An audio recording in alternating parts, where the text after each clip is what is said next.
नमस्कार दोस्तों, स्वागत है आपका हरीश एकेडमी में। हूँ हरीश और आज हम एक्सेल का अगला वीडियो लेकर आए हैं। तो इस वीडियो में हम फॉर्मेट और टूल मेन्यू कवर करेंगे और अगले वीडियो में डाटा और विंडो। इस प्रकार से एक्सेल को 2 वीडियो में अब ख़त्म कर देंगे। इसके बाद हम पावर पॉइंट के इम्पोर्टेंट जो मेनू है, जैसे स्लाइड शो में इम्पोर्टेंट मेनू होता है तो वो करेंगे। और इस प्रकार से कंप्यूटर का कंप्लीट कलेक्शन फिनिश होता है। और अगर ज़रूरत पड़ी जैसे कि MS एक्सेस को बताने की या आउटलुक एक्सप्रेस को बताने की, तो आप यदि कमेंट बॉक्स में यदि वो भी चाहेंगे तो मैं वो भी प्रोवाइड करा दूंगा।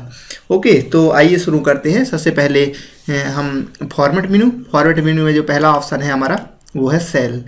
इस ऑप्शन का उपयोग क्या किया जाता है? सेल की फॉर्मेटिंग करने से संबंधित किया जाता है। यानी देखो, फॉर्मेट में जितने भी ऑप्शन होंगे उन सभी का उपयोग फॉर्मेट करने यानी सजाने से संबंधित काम करने के लिए किया जाएगा। ये मैं पहले भी बता चुका हूँ MS वर्ड में भी। तो MS वर्ड का मेनू में जो फॉर्मेट था तो वो MS वर्ड में फॉर्मेटिंग करने का काम करता था। उसी प्रकार से एक्सेल में जो फॉर्मेट मेनू का ये सेल है तो ये सेल की फॉर्मेटिंग करने से संबंधित काम करेगा।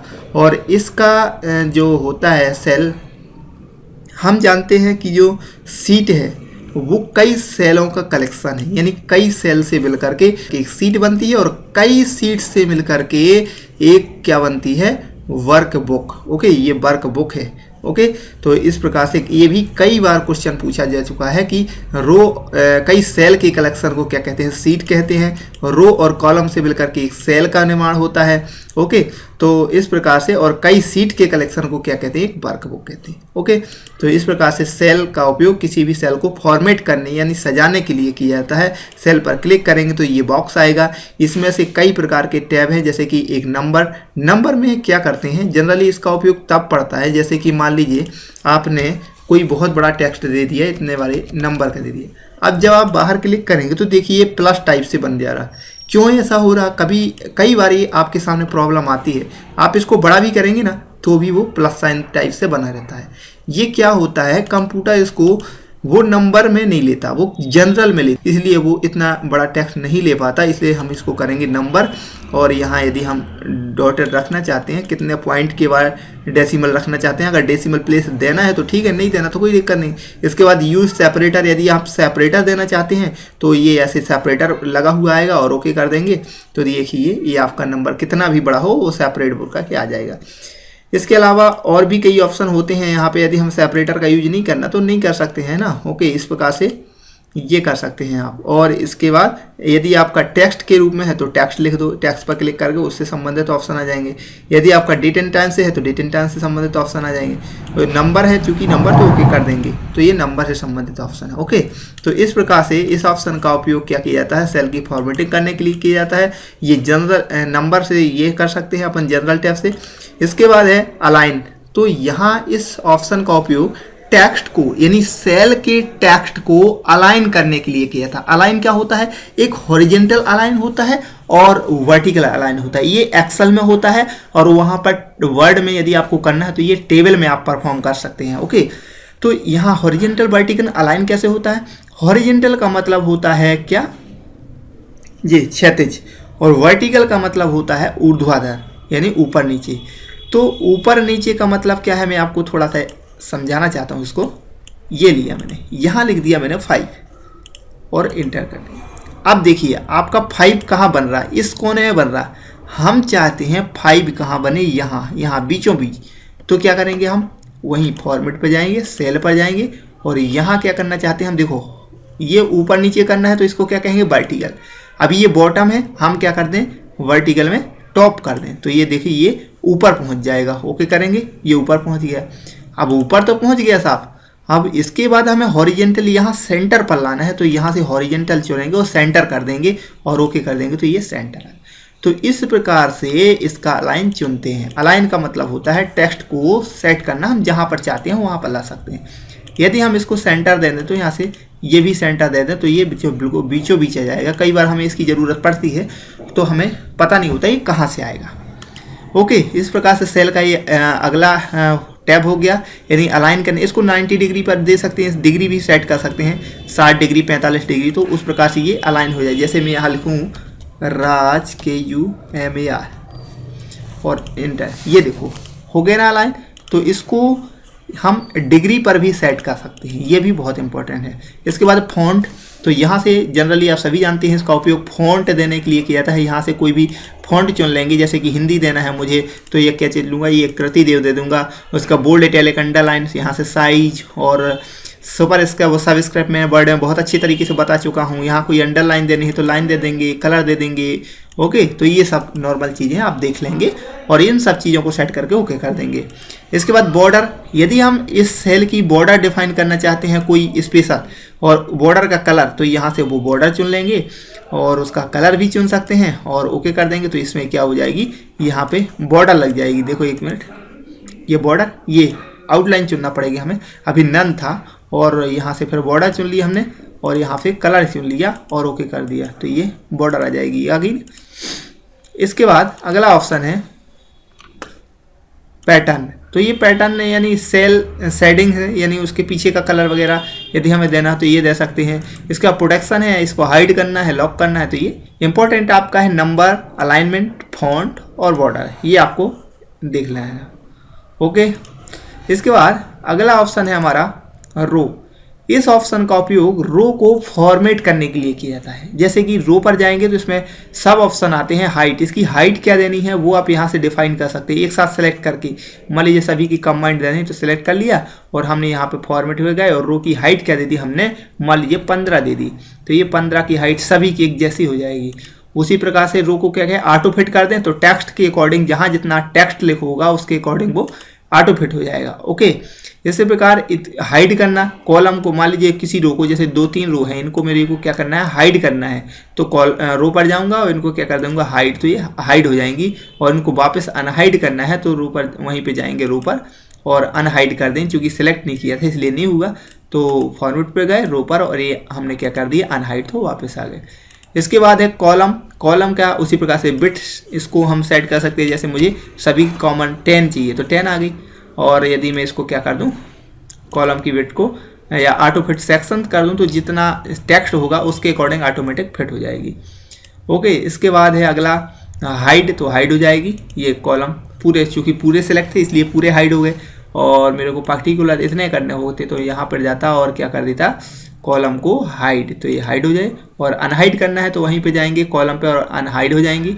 इस प्रकार से हम इसको सेट कर सकते हैं। अगला है शेड वेट, तो वही कोई भी वाइट जितनी देना है हमने विड्थ तो वो दे सकते हैं।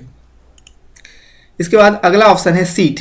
सीट क्या जब होती है ये आप जानते हैं कि कई सेल कई कलेक्शन को सीट कहते हैं। तो सीट को क्या करना है, फॉर्मेट करना है, यानी उनको कुछ भी परिवर्तन करना फॉर्मेट कहलाता है। ये मत समझना कि आप उसको रंग ही करेंगे तो ही फॉर्मेट कहलाए।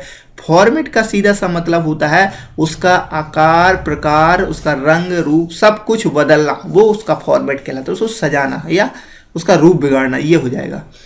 ओके, तो यहाँ पे सीट का रीनेम करना, तो यहाँ हम उसको कुछ भी नाम दे सकते हैं। मान लीजिए ये फाइल जिस नाम से संबंधित है या मान लीजिए जिसका रिकॉर्ड है उससे संबंधित यहाँ नाम दे सकते हैं और इसको डबल क्लिक करके भी दे सकते हैं और फिर उसको रीनेम कर सकते हैं। ओके, इस प्रकार से सीट का रीनेम हो गया। और इसके बाद उसको हाइड करना है तो हाइड भी कर सकते हैं। और बैकग्राउंड का कलर कुछ देना है तो ये बैकग्राउंड का कुछ इमेज भी दे सकते हैं। और बैकग्राउंड का कुछ यदि आपको कलर देना है तो सीट का बैकग्राउंड भी दे सकते हैं, टू कलर, तो ये कोई भी कलर आप अप्लाई कर सकते हैं। तो उसके क्या होगा, सीट में बैकग्राउंड में अप्लाई हो जाएगा।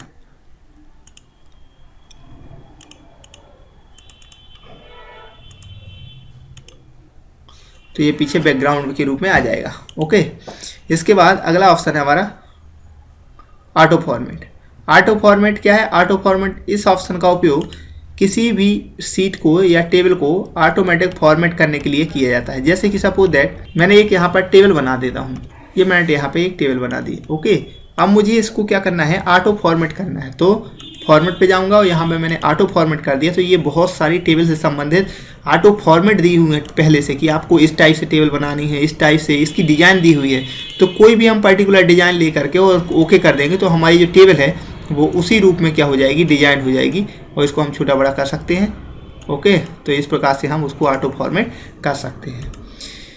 इसके बाद है ऑटो फॉर्मेट में और कोई खास ऑप्शन नहीं है, लेकिन इसके लिए सिलेक्ट करना बहुत ज़रूरी होता है। सभी ऑप्शन को परफॉर्म कराने के लिए सिलेक्ट करना बहुत ज़रूरी है। अगर सेलेक्ट नहीं करेंगे तो वो ऑप्शन नहीं खोलेंगे। ओके, इसके बाद और भी है, ऑप्शन पे जाके देख सकते हैं। आपको नंबर या फ़ॉन्ट अलाइनमेंट या पैटर्न इनमें से कुछ नहीं चाहिए तो चेक बॉक्स हटा देंगे तो बॉर्डर हट जाएगी, ये तो इसकी बॉर्डर वगैरह हट जाएगी। तो इसमें से ऑप्शन ऑफ का आप यूज कर रहे देख सकते हैं। सबसे इंपॉर्टेंट है कि आपको ये याद रखना है इसमें कि जो ऑटो फॉर्मेटिंग है वो फॉर्मेट मेनू में होता है। ओके, और कंडीशनल फॉर्मेटिंग अगला ऑप्शन है कंडीशनल फॉर्मेटिंग। ये बहुत ही इंपॉर्टेंट है आपके प्रैक्टिकल के हिसाब से भी और एग्जाम के हिसाब से भी। कंडीशनल फॉर्मेटिंग यदि आप DCA, PGDCA, BCA कोई भी एग्जाम दे रहे हो या कॉम्पिटिटिव एग्जाम दे रहे हो, उसके लिए आपको ये ऑप्शन बहुत ही इंपॉर्टेंट है।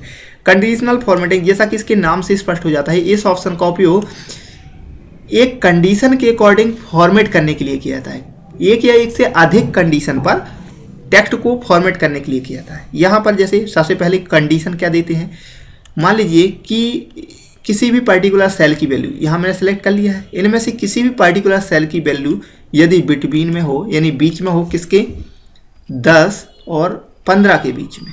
ओके, 10 और या मैं यहाँ थोड़ा कम कर दूँ 0 और 6 के बीच में हो, तो उसका कलर क्या हो जाए, उसका कलर हो जाए बोल्ड और उसका कलर हो जाए रेड।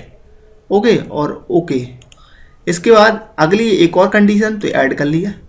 अगली कंडीशन में है कि यदि इन्हीं में से किसी की वैल्यू हो इक्वल टू, यहाँ और ले सकते हैं, बिटवीन ले सकते हैं, इक्वल टू ले ली मैंने 12, यदि 12 हो तो उसका कलर क्या हो जाए, उसका कलर हो जाए मान लीजिए ग्रीन और बोल्ड और इटैलिक। ओके कर दिया। अब ये दो कंडीशन में ऐसे कई कंडीशन हम इसमें लगा सकते हैं और ओके कर दिया तो ये देखिए जिनका कलर 0 से लेकर के 5 तक था वो रेड हो गए, जिनका कलर 12 था वो क्या हो गए, ग्रीन हो गए। इस ऑप्शन का उपयोग किसी भी कंडीशन के अकॉर्डिंग कलर या फॉर्मेटिंग करने के लिए किया जाता है। जैसे मैं यहाँ पे यदि 5 करता हूँ तो क्या हो जाएगा, ये रेड हो जाएगा। क्यों? क्योंकि मैंने कंडीशन लगाई कि इसके अंदर जो भी हम टेक्स्ट लिखे उसका, और इसको भी यदि 12 करूँ तो ये क्या हो जाएगा, ग्रीन हो जाएगा। तो उसका क्या हो जाएगा, फॉर्मेट हो जाए, वो सज जाए, जैसा हम उसको बनाना चाहते हैं वैसे फॉर्मेट हो जाएगा। इसका यूज जनरली तब करते हैं, सपोज दैट आपकी एक बहुत बड़ी फाइल है, उसमें आपको वो ही वैल्यू हाईलाइटेड करनी है जिनकी इनकम या जिनकी फीस 5,000 जमा है या इससे कम हो, मुझे केवल वो हाईलाइट चाहिए, तो आपको वो हाईलाइट हो जाएंगे। या आपको उनके रिकॉर्ड चाहिए जो एग्जाम में 60 से ज़्यादा नंबर लाए हैं, तो आप उनको हाईलाइट यानी रेड कलर कर सकते हैं। तो इससे क्या होगा, आपको फाइंड नहीं करना पड़ेगा और आप इजीली उस व्यक्ति को फाइंड कर पाएंगे और स्पेशल रूप से उसको देख सकते हैं। तो आप समझ गए होंगे इस ऑप्शन का उपयोग कंडीशन के अकॉर्डिंग फॉर्मेट करने के लिए किया जाता है। इसके अलावा कुछ स्टाइल्स है, स्टाइल्स में कुछ नहीं, नंबर अलाइनमेंट फॉन्ट, तो इसमें इसका कोई विशेष यूज नहीं, इसको हम छोड़ देते हैं। इसके बाद है टूल।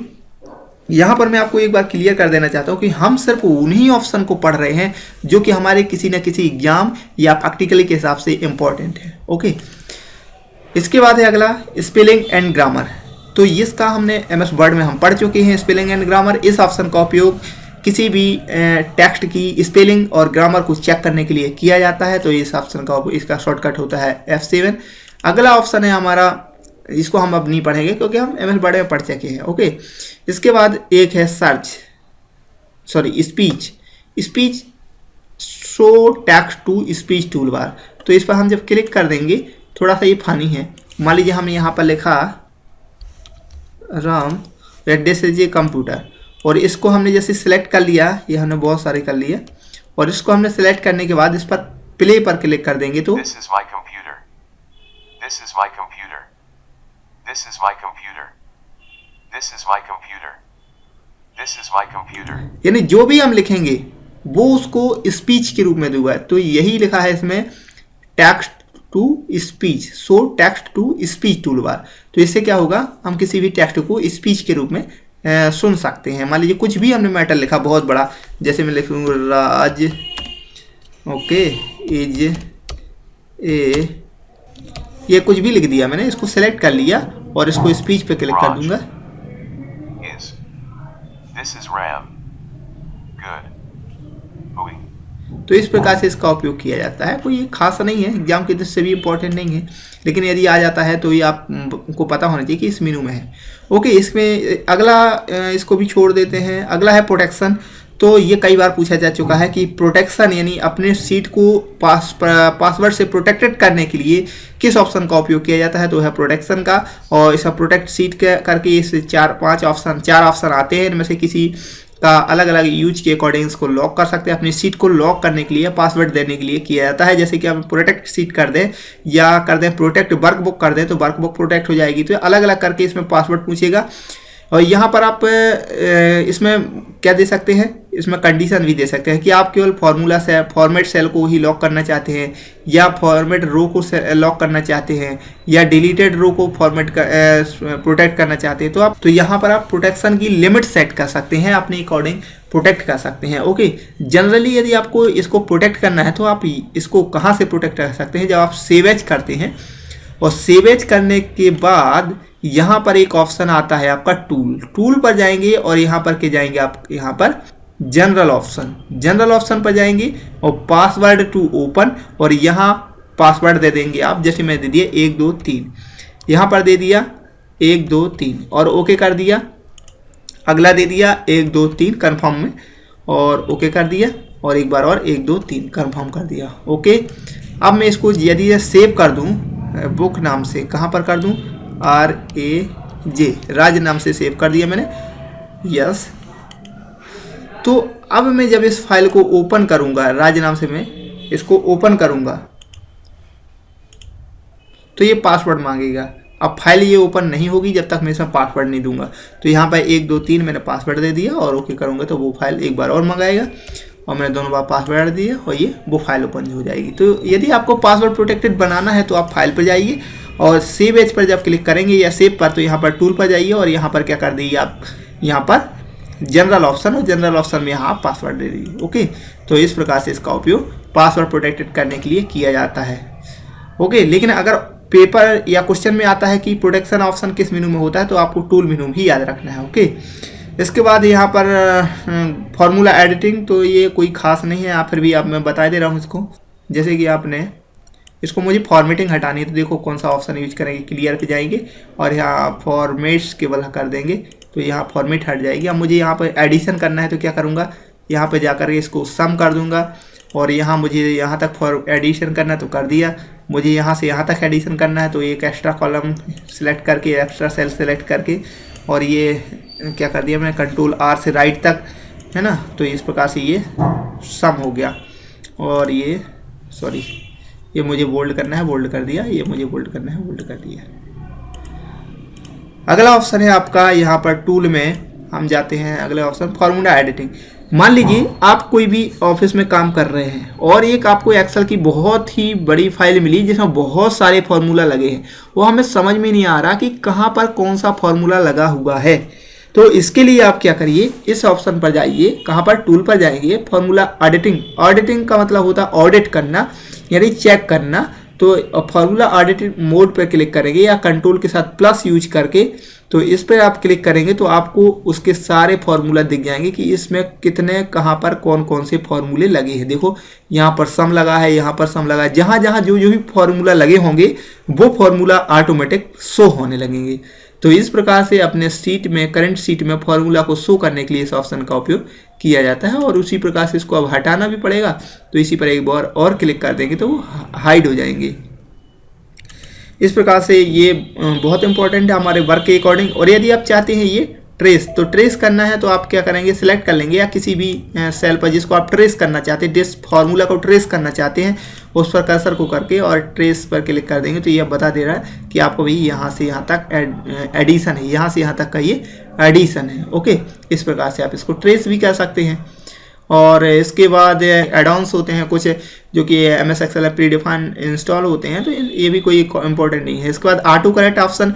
ऑटो करेक्ट क्या है, ऑटो करेक्ट MS वर्ड में भी बता चुका हूँ कि किसी भी टेक्स्ट को स्वतः करेक्ट करने के लिए किया जाता है। जैसे कि अभी मेरे सामने ये प्रॉब्लम आती थी, जैसे मैं लिखूँ THIS तो और एंटर करता हूँ या ए लिखता हूँ, एंटर करता हूँ तो क्या दिस इज राम हो जा रहा है। ऐसा क्यों हो रहा है, ये ऑटो करेक्ट के कारण ही हो रहा है, क्योंकि मैंने इसको MS वर्ड में प्री डिफाइन कर दिया है, डिफाइन कर दिया। तो इसको हटाने के लिए क्या करेंगे, वहीं ऑटो करेक्ट पे जाएंगे और इन चेक्स बॉक्स को क्या कर देंगे, हटा देंगे। तो इससे क्या होता है, ये वाली प्रॉब्लम जो है सॉल्व हो जाएगी। अब मैं ए लिखूंगा और इंटर करूंगा तो अब नहीं बनेगा। तो ये ऑटो करेक्ट के कारण होता है। ये हमें MS वर्ड में बहुत अच्छे तरीके से बता चुका हूँ, तो आप उसको देख लें यदि आपको इसको समझना है। इसके बाद कस्टमाइज क्या है, कस्टमाइज भी इम्पोर्टेंट है आपके लिए कि मान लीजिए कोई भी टूल बार लाना है तो टूल बार से भी ला सकते हैं और यहाँ से भी, डायग्राम की टूल बार लाना है या चार्ट की टूल बार लानी है या बॉर्डर की टूल बार लानी है, तो किसी भी टूल बार को लाना और हटाना के लिए इसका ऑप्शन किया जा सकता है। इसके बाद कमांड है, मान लीजिए आपको फाइल मेनू में कोई और कमांड ऐड करनी है, या जैसे ये कमांड नहीं होगी, देखो फाइल मेनू में यहाँ पे जितने ऑप्शन हैं वो नहीं होंगे, तो इनमें से यदि कोई ऑप्शन गायब हो जाता है तो यहाँ से कस्टमाइज से उस ऑप्शन को लाया जा सकता है। यहाँ पर किसी भी, जैसे कि क्लोज मुझे लाना है तो इनको क्या कर दूंगा, मैं ऐड कर दूंगा। इस प्रकार से अलग अलग, जैसे एडिट मेनू में मुझे क्या क्या ये ऑप्शन है, इनमें से कुछ भी हटाना और लाना, ये आप कर सकते हैं। ओके, इसके बाद ऑप्शन से यदि आपकी सपोज दैट कोई ऑप्शन गायब हो जाते हैं तो रेस्ट कर दीजिए, तो सभी मेनू रेस्ट हो जाएंगी। इस प्रकार से ये ऑप्शन ख़त्म होते हैं। और आपका ऑप्शन है तो ऑप्शन में भी आपका MS एक्सेल से संबंधित ऑप्शन को हाइड करने के लिए किया जाए। कुल मिलाकर के इन दो ऑप्शन का उपयोग MS एक्सेल की संपूर्ण सेटिंग करने के लिए किया जाता है। ओके, तो इस प्रकार से MS एक्सेल के दोनों मेनू फिनिश होते हैं। अब हम पढ़ेंगे सबसे इंपॉर्टेंट एक्सेल का जो मेनू है वो है डाटा, और डाटा से ही बहुत सारे एक्सेल में काम किए जाते हैं। तो अगला ऑप्शन है हमारा, अगला मेनू है डाटा और विंडो। इनको मैं अगले वीडियो में कवर करूंगा। थैंक यू दोस्तों। यदि आपको ये वीडियो पसंद आए तो प्लीज़ लाइक करें, शेयर करें, और यदि आपकी कोई स्पेशल क्वेरी तो कमेंट करें। Thank you.